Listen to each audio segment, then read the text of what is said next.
good morning. We are here at Epcot Center for the first time since the reopening.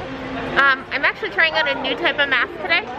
These are the ones that I talked about in my update video. These are from Target. They're actually the kids ones. The kids ones fit me for whatever reason. So we're gonna try these out today and see how they do. They've already popped off my ear once, so I figured if I need to, I can always buy one of the Disney masks. The front area is actually open now. I don't know if you can tell. This is the main planter. That area was open before we left. And the area over here has reopened now. I kind of love these giant trees, which are awesome. They're beautiful. These giant trees right here. But yeah, we're headed into Epcot for today. We're gonna try out some of the Taste of Food and Wine Festival. Try to get on some rides. It's gonna be a wonderful day here at Epcot Center. So at the exit of Spaceship Earth, they have all the games and stuff turned on, which makes sense because it is a high-touch area. But yeah, I thought I would just bring that up.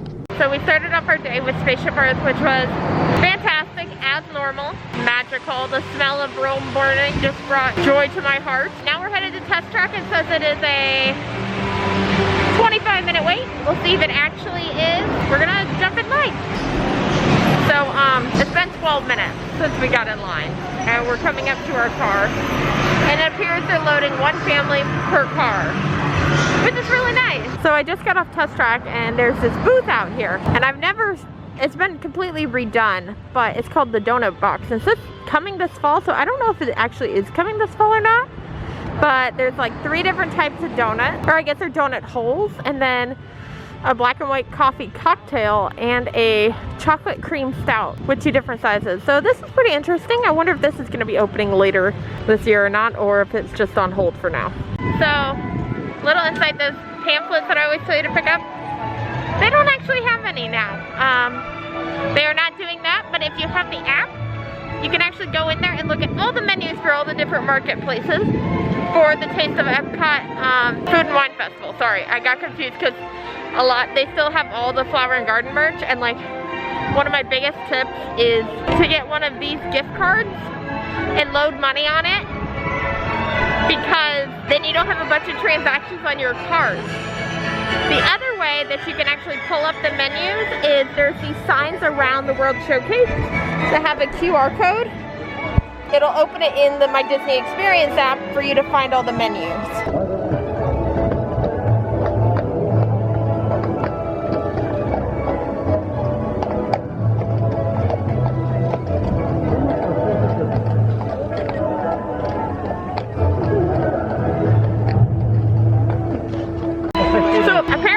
That's how they're doing the character meet and greets here. They're doing random cavalcades. So we just saw Belle, Aurora, Jasmine, Snow White. I think that was everyone. But that was really neat. It was funny. It started getting really crowded. Then all of a sudden people were like, I need you to step to the side until the carriage passes. And we're like, carriage? Oh, it's characters. So that's pretty neat. You can hear the music seems like a little bit different than what you would normally hear in the World Showcase. But it's pretty neat. I think that's a great way of doing it here. So that was kind of a mess when it came to social distancing because no one realized what was happening. So everyone was kind of being shoved off to the side, and we were in front of one of the shops, not the food marketplaces, but a little shop marketplace. So we were all really crammed together and not social distancing. The other issue was in the bathroom, actually. They have all of the faucets turned on, which is fine, but I had people come up and stand right next to me to wash their hands, and I was like, please don't. At Universal, they have every other sink turned off, which I think is pretty good, but obviously that's probably a random thing that happened. There's not normally enough people here to have that many people at a sink at once. It just lucked out that way. So yeah, not a big fan of that, but overall, I think we're doing pretty well so far. The Kringla apparently is closed, and Akershus Royal Banquet Hall is being used as a relaxation station. Pretty interesting. This must be the one place that's indoors at every park. So that was not a 25-minute wait. It was maybe an 18-minute wait. And what was weird was they put us and another party in the same boat, but they put the party in front of us in their own boat. And they only only had one row separating the two parts, like us and the other party, which was very bizarre. Like they didn't put us in the front row, they put us in the second row. And they put the next party in the fourth row, which was very odd. Also, that ride was a lot more jerky than I remember. Yeah, like my neck just cracked doing that. So yeah, and there's an area that I feel like they should have plexiglass, but they don't. Right as you're like exiting, you walk by the entire queue, and there's no plexiglass, which I don't understand how that's a thing, but I don't know. I think we're gonna try to find food now. It's kind of getting late and I'm kind of hungry. Not very busy where we are this very second, but up ahead you can see there's a few large groups coming towards us.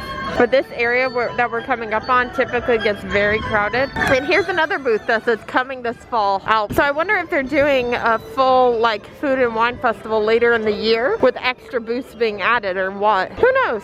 I guess we will find out. So we are in Germany. I have my favorite Schafferhofer grapefruit beer.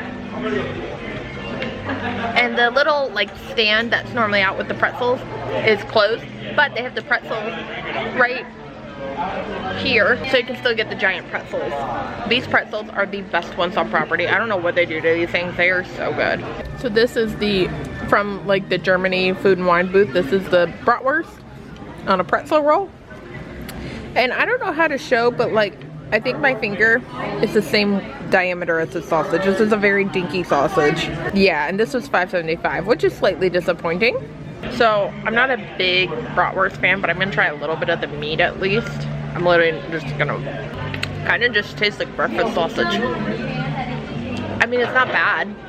I wouldn't spend $5.75 for it, but it wasn't bad.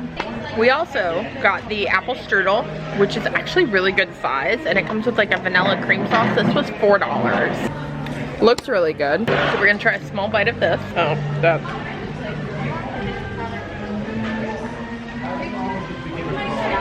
Now that I would get again. That is very good. If you like apple pie almost, very similar, and that cream sauce is delicious. So definitely recommend the apple strudel for $4. I don't think I recommend the bratwurst. I just can't. So here in Japan, I have the tempura donburi. So it is 2 pieces of tempura shrimp, and I'm gonna butcher this kakiage vegetable tempura with tenetsu dipping sauce over sushi rice, and it looks like there's some seaweed, like dried seaweed, sprinkled on top. So we're gonna try it. It looks really good. So I don't know if you can tell how large this is. This is like really like hefty. Like this probably weighs 1.5 pounds. It's very large. Like it's probably about the size of my hand. I can imagine like a normal entree at a quick service location being served in something this large. So I'm definitely happy that they're increasing the size of the food portions here during food and wine. So first bite will be the tempura shrimp and the sushi rice.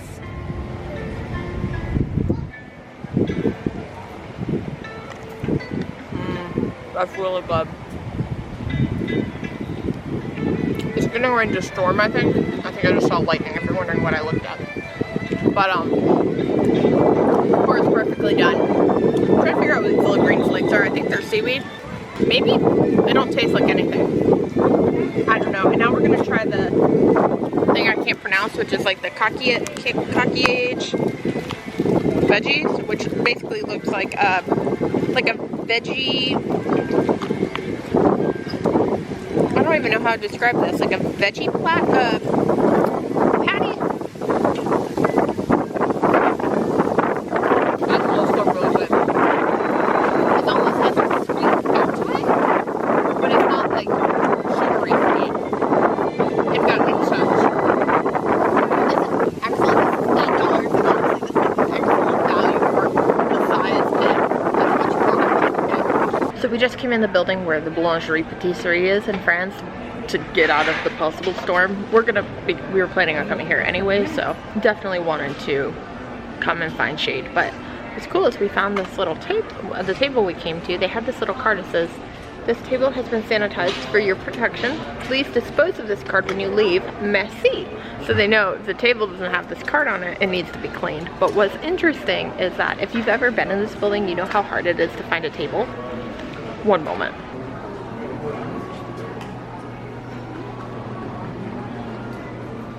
There's no one in here, and there's very few people in line for the patisserie.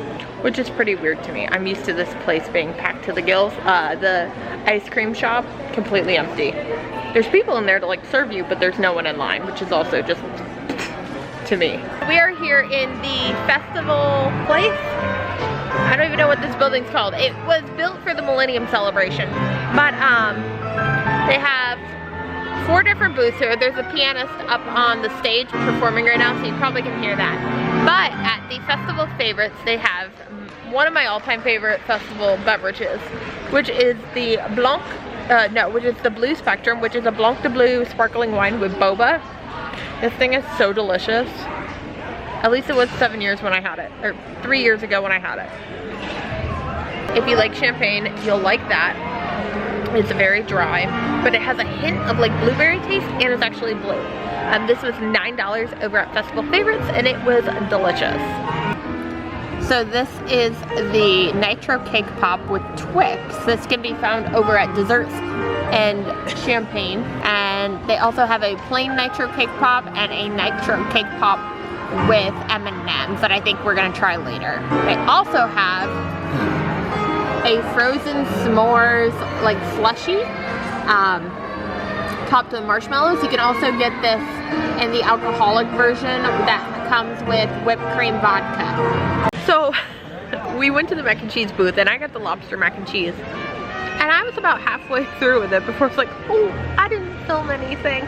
So I have the lobster mac and cheese from the mac and cheese booth. It was $6.50, and honestly, it's delicious. If you like lobster, you will like this. If you don't like seafood, do not get this. Leave it for the rest of us who do like seafood. It is so good. It's chock-a-block full of lobster. There's a great like sauce with it almost, like separate from the mac and cheese, like it's on top, like with the lobster. I think it's kind of like a vodka sauce almost. It's very good. This is really great. It's a big portion too for, I say normal food and wine, but like my my tempura donburi was also a very large portion. But yeah, this is excellent. $6.50 at the mac and cheese booth. Definitely recommend checking it out. They also have 3 other types of mac and cheese. They have a gourmet mac and cheese, a buffalo chicken mac and cheese, and just a mac and cheese. So if you like mac and cheese, you have options here, which is great. So over here in this back corner, right to the left of the mac and cheese booth, they actually have a maple syrup station where you can sample 3 different types of Burton's maple syrup. So they have a normal maple syrup, they have their Applejack brandy maple syrup, which is featured in the Apple Blossom Apple Sky drink that I think that's what it's called. That's sort of like an alternate to a simple syrup. And they also have a Kentucky bourbon maple syrup, which was my favorite out of the like 2 like specialty kinds. But it was so good. Definitely come check them out. They're awesome. And they're actually, if you want to purchase any bottles, they have them for sale, and they'll hold them back here for you at the end of the night, which is the only place on property that's doing that right now. The traditional bee grape, go ahead and start with that one. So the middle one? The one in the front. So good. And then, so that wraps up our day here at Epcot Center. It honestly was a really good but really relaxing day. Kind of, you just meandered and did what you wanted when you wanted. You didn't have to fight any crowds. It was really nice. So yeah, leave any questions or comments you guys have down below. Don't forget to hit that subscribe button and follow along with me on my social media. And I'll see you guys next time. And this is Bridgette's Buzz.